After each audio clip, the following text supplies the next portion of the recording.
Hello, everybody, and welcome to the Baka podcast.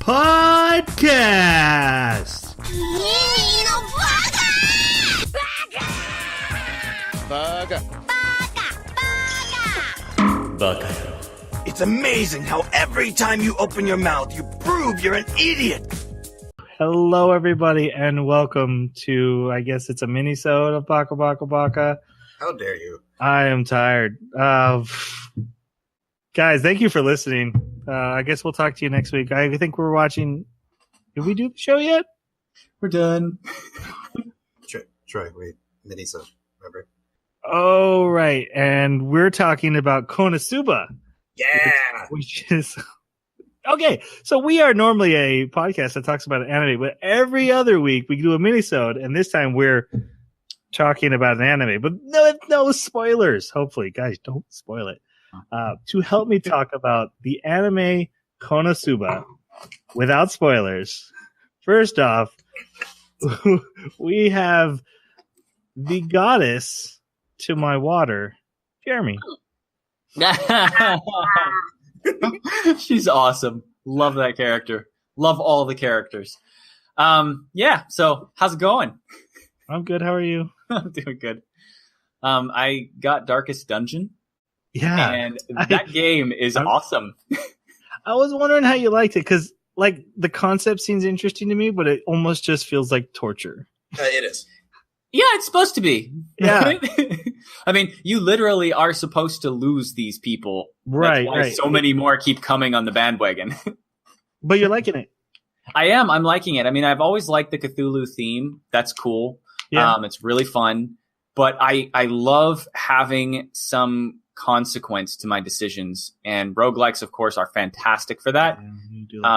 But there's something about the metagame retaining some of my achievement that makes it a little bit less painful when you have that, really hard consequence of actually having your characters die. And I love how Darkest Dungeon's handled it. I've played some things like Rogue Legacy and some of the others in the past, and my twitch reflexes on those games just aren't so great, so I have a lot more losses than meta gains. But with this, since it's got much more of a, how do you build your team and where do you put everybody, and, how many extra people do you have, and do you have them flagellating? It's not flatulating, but like flagellating themselves. God, I can't remember how to say it. Don't do the hand motion. Yeah, okay. Over the shoulder. It's very clear. Whipping themselves. Sorry, audio viewer listeners. Yes. Or do you have them like meditating, praying, gambling? Like, how do you have them relieving their stress from the horrible dungeon ventures? I love that mechanic. And yeah, I'm playing it on Radiant difficulty, so it's like super easy right now. But it's a lot of fun. We also have the goddess of patting his bra, Jason. How are you? Was it Aaron or Aranus? It's Aris. Yeah, that's right. I love Fantastic. Rearing off last week's episode. Actually, so I don't know if I told everyone, I caught up on My Hero Academia, and I know this anime keeps coming up, but it's just because it's so amazing. I watched Can't spoil last week's episode. But it was last week. I haven't seen it. Anyways, without spoiling it, one of the least action-packed episodes that was immensely heart-wrenching. Like, just the amount of feels that the episode gives is just, interesting. Fantastic. I've also been playing Oxygen Not Included, which I know Troy wants to know okay. about. Let's move on. Tell me about the gases. My name is Troy, and what I've been doing is actually watching the anime Konosuba that we're about to talk about. Jeremy had recommended this a while ago, and I just thought it was one of those weird, ecchi anime that he sometimes recommends. How could you say that? No, I say that because you said this is one of these weird, ecchi anime. Here's a list of 4 of them. I genuinely thought this was too ecchi for you guys. Like, I mean, that's why I picked the manga artist's assistants, because I'm like, this This one doesn't even also, have... I will never forgive you for picking manga artist assistants for the podcast. Over Konosuba. I am so pissed. It's so well. Okay. There's one episode in Konosuba where it's like wait, you can't start spoiling stuff right now. No. I'll be very, very generic. Like the art is just so overboard that I was like, I don't know if this is too far for the podcast. Like, would this be in the realms of High School DxD or something like that? I'm not sure anything could be in that realm. Yeah, probably not. Yeah. Okay, so anyway, my daughter had it on for the first boss battle, and there's a character, Darkness, who is so funny. She's awesome. And to have both the villain and the hero saying at the same time, "I'm not doing anything." So good. And I started watching it more, and then I went back and like started from scratch and like, okay, I'm gonna watch this, and I watched the whole 2 seasons. It is glorious. So yeah, I'm in the middle of the 2nd season right now. This is so amazing. So we've been talking about it, and I've been like going to Jeremy and like, you were right. This was amazing. Jason's been watching it. Well, did you see that part? So we wanted to talk about, this is Jeremy's choice, actually. We're going to talk about why we like it so much. And I kind of wanted to talk about like why other ones didn't work for us as specifically manga artists. Like, why does Itachi okay? How could you say that? I can say it because that anime was awful. It's awesome. 100% awful. No, you got 2 of the letters right, A and W. It was awesome. 5 out of 5. I don't remember what I gave it, but it was great. You probably did. I think you did. Probably did. Okay. So where should we start with this? Maybe like favorite moments or like without spoiling. That's hard. No. So No. Not bet. Nope, you're wrong. We do not start at best moment. No? We start at best girl. Best girl. Well, according to that graph, it's Megumi. That is not accurate. Darkness is best girl. She's fantastic. Aqua is awesome. Just irritating enough to be amazing. Like so Darkness is best girl, but Aqua is becoming favorite girl for me. I love how self-centered she is in everything she does. Yeah. So quick setup. This is Konosuba, if you don't know, is an anime about a boy who dies early in his life and is sent back to be reincarnated in a fantasy world. He's allowed to take any one thing of his choice, but because the goddess is being such a jerk, he chooses to take her, and she gets stuck in the world with him. They also get 2 other traveling companions, a Crusader Knight who's a super masochist called Darkness. Who can't get anything. No, has 0 accuracy, and a wizard mage girl who knows one spell, and she loves that spell so much, but she can only cast it once a day. Yep. Which is a giant supernova explosion spell, but now she's not only can she only cast it only once a day, she cannot move a muscle for some time after she's cast it. Yeah. So this game, this world that they go into is one of the video game anime, right? And so the way they talk about it is she says things like, I've put all my points into it. And I love that idea that these characters are all min-maxed, but in the worst possible ways. That's what's amazing about them. Aqua spends her XP points to get party trick spells. Yes. It's amazing. I love it. Like they took that trope of you go into this game world and what do they have? Do they have the dual sword techniques from Sword Art Online? Do they have some other really overpowered ability? Yeah, they do, but it sucks. It's not like it does fantastic in its niche in what it's supposed to do, but it makes them so vulnerable in every other way. And it's funny. Yeah, because normally like maybe like this where you have a team, like they cover each other's weaknesses. Yep. None of them cover any weaknesses at all. They just can't. They can't. Yeah. Yep. And I love how basically he's trying to compensate for all of them, and yet he himself is like weird as a character too. I mean, I don't want to give away what's unique about him, but he is a weird character too. All right. They keep the comedy going so well, and he's also a horrible person in his own right compared to like each of them are kind of like the worst in their own way. Aqua's the worst because she's a huge brat, spoiled and entitled, but he's a dick. Oh yeah. And you know, it reminds me of like sitcoms like Seinfeld, where like these characters are the worst, and I love watching them suffer because of Yes. You know I what? You love hit the these nail on characters. the head. But Yes. it's very classic Seinfeld. sitcom. Yep. Oh Also, my I gosh. think the art really goes a long way. They do something different with the art. We were talking about it before, and how it takes like that Ren and Stimpy, Mm-hmm. where the art just goes into this weird direction. And what I was thinking of is it almost Western westernizes. Jeez, I don't know how to say it, but it takes like the Western cartoon, like what you'd see in Saturday morning cartoons, of like the weird Ed, and Eddie, and like the over expression that you get in like SpongeBob and some of the others, right? And it actually overlays that more than any probably Ren and Stimpy, but it overlays that onto these characters in extreme moments. The best example of this is the intro sequence, where there's a point in the intro sequence where he's falling, they're all falling, and the way they drew the eyes fits in a Ren and Stimpy cartoon. In season 2, And yeah. no, yeah.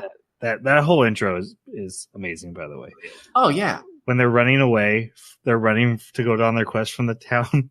And then it goes a cut and they're tired. It does a cut and they're just throwing up, except for Darkness, who's still jogging in place. And then they look back and they're only like a half a mile away from town. Yep. So It's a great intro. One thing that really strikes me when I watch it is how it is a flip of the coin of ReZero, which is one of our favorite animes on this podcast. We talk about it all the time. We loved it when we watched it. And I compare this anime and ReZero to Is It Wrong to Pick Up Girls in a Dungeon, which I did not really enjoy that much. Totally loved it. And they're both very similar. They're all similar genres. They're all, regular guy goes into video game world, even though they're both video game worlds, right? Yep. ReZero this is the horror of what that would be. You have Yes. no idea what you're actually wishing for. Konosuba this is how ridiculous that would really be. you think he would just show up and be awesome? That's insane. I love the very first episode. It's an entire montage of just them doing manual labor. And he's like, wait a second. Why am I doing manual labor for weeks? Having an adventure. Yep. It kind of reminds me a little bit of how whenever you play a multiplayer game, there's inevitably trolls. And even if they're not trying to troll, there's something that just takes you out of the experience when other people are jumping past you in town, or there's just speech bubbles everywhere, right? Like the behavior of people is always something in a multiplayer environment that you're going to have people that just, they don't fit the environment. They take you out of the immersion. And I think that the silliness of the characters in this kind of does that too. It's like they are the trolls of their own game. One thing I love is when we watched Overlord, you guys were like, if I was in a video game world, this is how I would handle it. When I watched Konosuba, I'm like, yep, that'd be me. I'd get stuck doing construction and living in that's how I would handle it. I wouldn't be coming up with some great plan. I'd be like, I guess I have this gold to go spend in a tavern. And then I'd buy armor and it'd be like, this is really heavy. Can I spoil just one thing that I need to tell? We've already spoiled a few things, honestly. How specific is it? It has to do with the guy in purple with the cursed sword. The Durahan, the headless horseman? No, the good guy. Oh, the Kirito ripoff. Oh, that was so good. I forgot about that till just now. Oh, that was good. So, a little bit of a spoiler with this, so you might want to skip ahead or not. He's another player or another person that came from the real world, and in an instant, he ruins his entire life here by taking the one thing that makes him amazing. And not only did he take it, he's like, "Oh yeah, I sold it." Yes. What a dick. Such a jerk. Yep. So good. That was great. But my favorite moments throughout this entire, and it happens a lot, is when they're in a serious situation and they're like, okay, we're going to do this. And then either darkness starts going down her, and then maybe they'll take me back to their castle and do naughty things to me. And like they're in the midst of like this like really great plan. And then he's just like, It's just like, you guys are awful. Yep. It's good. It's hard not to spoil it because you want to talk about all the funny stuff. It's so let me bring up a discussion point then instead. Why, and this doesn't really work for Jeremy, so maybe you can just theorize what's wrong with us. Sure. Well, Jason, why does the etchiness of the manga artist and his assistants not work, but Konosuba is just fine? So Konosuba has a very tropiness about it with most other anime that have to deal either with harem or etchiness, where the main character can be a horn dog, but they're repressed about it, or they don't act on it on a regular basis, or if they do, it's in a silly, funny way. Like he uses his new steal ability to get some panties. So it's like the moment he used steal, I was like, he's got panties in his hands. I knew it. I had never seen it, but I was like, yep, he's got it. Manga artist for me, I know it was comedy, and Jeremy's tried to explain it to me many times that this is a characterization. It felt so rapey, and it felt so forward and just out there that I'm going to grab you, or I'm going to expose myself to you, or isn't this normal? Like, at least with these other ones, like, they're going, okay, I know this is wrong. I shouldn't be doing it. And, oh, now I'm in this situation. How do I get out of it? It turns into, like, a comedy situation. Like, the classic anime guy accidentally fouls on anime girl because he was falling from, like, the stairs or whatever. And then after the tussle, his hand's on her breast, right? It's like, that accident. And then, like, he immediately pulls away. Then he gets beat up some more. Like in manga artists, it was gross, is the best way I could put it. So for me, what you said kind of touched on it. He knows in Konosuba when he does something perverted, and when he gets called out on it, he's embarrassed. Like he's not arguing like, I don't understand what was wrong with stealing her panties. He's like, oh God, I did steal her panties. And they're telling, quit talking about it. No, everyone, don't spread that around. I mean, I did, but so while he does do some pervy moments here and there, he's also not a total perv. You know, even though he lives with 3 beautiful women, he doesn't sneak into their room every night and try to steal their underwear. Or peeking through them through the window. Right. And actually, he doesn't want anything to do with them. Even though he's like, I'm attracted to her, but she's also her. No way this is happening. But it really comes because one of the bigger scenes is a threat to other girls about stealing their panties, and he's doing the finger waves that really creeps them out. He's doing that specifically to be creepy. He knows he's being creepy. He's trying to scare them, and then he gets called out on it later and is super embarrassed and realizes he did something wrong. In Manga Artist, he was super creepy and had no clue why that was not okay. But then, whenever called out on it, he continued the behavior over and over again. Right. It was a naivety to naivety. Yeah, to the situation beyond belief to the point where I was creeped out.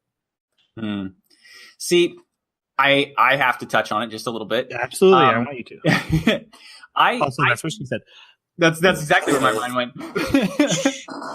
So I think that, like, I see where you guys are coming from with the manga artist and his assistant, but when I see what he's doing, what I'm seeing is at any point in time, they could cease their contact with him. They could completely cut him out if they found that to be unacceptable behavior. They have that ability to walk away. Nobody is telling them that they have to stay, that she has to be working with him. She's got her own manga in mind. She's got skills, talents. Somebody else would hire her at this point. And all the other characters, they have nothing forcing them to be around him. So they are making the decision to come back to him and put themselves in a situation where they know what he behaves like. And he is not showing remorse about it because, like you said, he's naive about it. And even the last episode of it clarifies that, yes, this character is that stupid. Yes. Okay. And so I don't. The panty song was still great. Yeah, and the panty song was still great. And so I don't see it as something where he is the sort of antagonist that is hovering over them like an evil shadow. I see it as he's the stupid idiot dog that's misbehaving and having shenanigans that they're willing to put up with. And they're allowing us to watch the shenanigans, and they're putting themselves in this position. Like, they are deciding to be there. And I mean, yeah, you could argue, well, this was manga drawn by manga artists about this and yada, yada, yada. But, and you'd have valid points, but I think you're getting too meta at that point. In the story as it's presented, to me, it's just pure comedy for comedy's sake about a silly character and the women that put up with him. So do you see any difference between that and Konosuba, or to you it's all the same?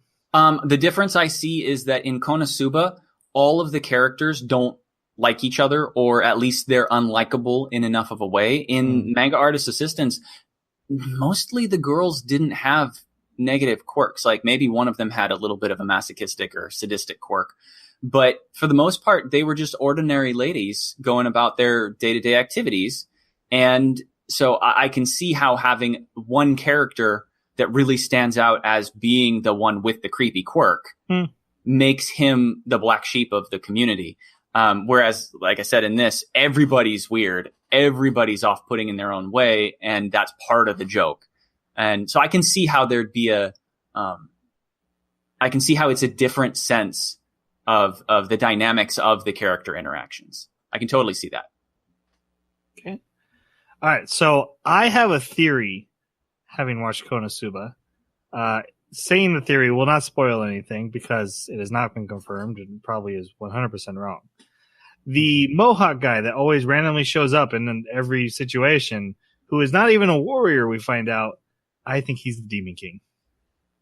Ooh. Because that would just... Because I've been watching because you told me that like before I ended season 1. Mm-hmm. I've been watching that with that theory in mind, and I'm starting to walk towards your camp because there's some stuff like specifically when he shows up, it's like, that's weird that they would show you here.